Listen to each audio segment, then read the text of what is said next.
जया के पति के मौत के बाद रेणुका को जया एका आंख नहीं भाया करती थी। अरे कुलक्षणी, निकल जा मेरे घर से। माँ जी, मैं कहाँ जाऊंगी? अब क्या बचा है यहाँ? मेरे बेटे को तो खा गई। कम से कम अब तो हम सबका पीछा छोड़ दे कुलक्षणी। रेणुका ने अपनी विधवा बहू को धक्के मार के घर से बाहर निकाल दिया। अब जया के पास कोई और रास्ता नहीं था सिवाय अपने मायके जाने का। किस मुंह से माँ के घर जाऊंगी? पर मैं और कहाँ जा सकती हूँ? हे भगवान। आखिर रेणुका ने अपने माँ के घर लौटने का तय कर लिया। अपनी बेटी को ऐसी हालात में देखकर मालती समझ गई होगी कि क्या हुआ होगा। माँ, उन्होंने मुझे घर से निकाल दिया। कोई बात नहीं, तेरे सास के रवैये को देख के मुझे लगा ही था कि ऐसा ही कुछ होगा। रवि की मौत का सारा इल्जाम वो तुझ पर ही तो डाल रही थी। पर इसमें मेरी गलती क्या है माँ? तेरी कोई गलती नहीं है बेटा। जो नसीब में लिखा है वो तो होगा ही। तू चिंता मत कर। जया अपनी माँ से गले लगाकर रोने लगी। खैर, वक्त बीता और जया ने अपने आप को संभाला। अब वो माँ का काम में हाथ बटाने लगी। माँ, मैं खाना बनाती हूँ, फिर आपकी खेतों में मदद करूँगी। कितना काम करेगी तू घर का काम संभाल ले और मैं खेत का संभालती हूँ। नहीं माँ, मैं कर लूँगी। वैसे भी तुम्हारी उम्र हो गई है, तुम्हें ज्यादा काम नहीं करना चाहिए। किसान हूँ, मरते दम तक किसानी थोड़ी ना छोड़ सकती हूँ। हाँ, मैं जानती हूँ, लेकिन मैं आपकी मदद करके ही रहूँगी। मालती खेत के लिए निकल गई और यहाँ जया ने तेजी से घर का सारा काम करना स्टार्ट किया। 2 घंटों में सारा काम खत्म हो गया। अब सब हो गया, अब माँ की मदद करती हूँ। और जया भी खेतों के लिए निकल पड़ी। यहाँ खेतों में मालती खुदाई कर रही थी। माँ, तुम थक गई हो, थोड़ा आराम तो कर लो, मैं खोदती हूँ। ठीक है। मालती ने जया को कुदाल दे दी और वो पेड़ की छाया में आराम करने लगी। जया जमीन खोदने लगी। कुछ ही देर खोदने के बाद उसकी कुदाल किसी चीज से जा टकराई। लगता है यहाँ कुछ है। माँ, यहाँ कुछ है, देख क्या है। जया और मालती ने मिलकर उस जगह को खोदा तो उन्हें वहाँ एक बहुत बड़े आकार का तरबूज मिला। इतना बड़ा तरबूज? पर मैंने कभी तरबूज की खेती की ही नहीं, तो ये तरबूज इस जमीन के अंदर कैसे आया? दोनों ने मिलकर उस बड़े से तरबूज को बाहर निकाला और फिर अचानक उस तरबूज के अंदर से बच्चों के रोने की आवाज आने लगी। ये आवाज तो तरबूज के अंदर से आ रही है। हाँ, पर तरबूज में बच्चे कैसे होंगे? हमें ध्यान से इस तरबूज को खोलना होगा। हाँ। मालती एक हाशिया ले आई और बड़ी सावधानी से उसने तरबूज के 2 टुकड़े कर दिए। तरबूज के अंदर 2 बच्चे थे, एकदम हूबहू। बाप रे, लगता है ये दोनों जुड़वा है। पर ये यहाँ कैसे आए? शायद भगवान ने इन्हें हमारे लिए भेजा है। माँ, हम दोनों बिल्कुल अकेले थे, अब ये हमारे साथ रहेंगे। मैं इन्हें पालूंगी अपने बच्चों की तरह। पर इनके माता पिता भी होंगे ना? अगर होते तो ये तरबूज में थोड़ी होते। शादी के इतने सालों बाद भी मेरे बच्चे नहीं हैं और अब ना ही मेरे पति हैं। शायद इसीलिए भगवान जी को मुझ पर तरस आया होगा और इन दोनों को मेरी झोली में डाल दिया होगा। ठीक है, मैं तुझे रोकूंगी नहीं। जया दोनों बच्चों को घर ले आई और फिर उन दोनों बच्चों का अच्छे से ख्याल रखने लगी। माँ, ये दोनों बिल्कुल हूबहू है ना? पर एक लड़की है और एक लड़का।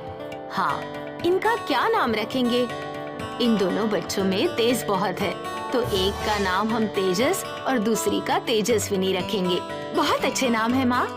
अब माँ बेटी के खाली जीवन में 2 नए अध्याय जुड़ गए थे, तेजस और तेजस्विनी। मालती और जया घर का सारा काम भी करती और बच्चों को भी संभालती और साथ ही खेतों का काम भी संभालती थी। जया खेतों में भी दोनों बच्चों को ले जाया करती थी। उन्हें एक पेड़ के साये में रखकर माँ बेटी दोनों खेती किया करती थी। माँ, बच्चे यहाँ कितने शांत रहते हैं ना? बिल्कुल नहीं रोते। हाँ, बोलते हैं ना, बच्चों के साथ स्वयं भगवान जी खेला करते हैं। हाँ, हो सकता है। जब भी बच्चे खेत में होते वो हमेशा खुश रहते। समय बीता और बच्चे बड़े हुए। अब तेजस और तेजस्विनी दोनों स्कूल जाने लगे थे। माँ, मैं दोनों को स्कूल छोड़कर आती हूँ। हाँ हाँ, और बच्चों, आज कोई शरारत मत करना। ठीक है नानी माँ, हम बिल्कुल भी शरारत नहीं करेंगे। बच्चों को स्कूल छोड़कर जया खेतों में काम करने चली जाती थी। क्या हुआ? आज फिर एक बच्चा शिकायत कर रहा था कि तेजस और तेजस्विनी ने उन्हें मारा। अरे, अब बच्चे हैं, थोड़ी शरारत और मस्ती तो बनती है। पर माँ, ऐसे कैसे चलेगा? कोई नहीं, धीरे धीरे सब ठीक हो जाएगा। आशा तो यही है। खैर, जया खेत के काम में उलझ गई। एक रविवार की बात है, बच्चों को स्कूल की छुट्टी थी। माँ, आज हम भी आपके साथ खेत में आएंगे। तुम दोनों वहाँ आकर क्या करोगे? आपकी मदद करेंगे, और क्या। मदद करोगे या खेलोगे? एक ही तो बात हुई। ठीक है, चलो। जया दोनों बच्चों को अपने साथ खेत पर ले गई। अरे, तुम दोनों भी आ गए, अच्छा हुआ। अब आओ हमारे साथ बीज बोने। नहीं नानी माँ, पहले हम खेलेंगे और फिर आपकी मदद करेंगे। अरे, लेकिन तुम दोनों तो काम करने वाले थे ना? करेंगे ना, पर अभी नहीं, बाद में। इतना बोलकर बच्चे पेड़ की ओर भाग गए। तू गिल्ली डंडा खेलेगी क्या? हाँ हाँ, चल खेलते हैं।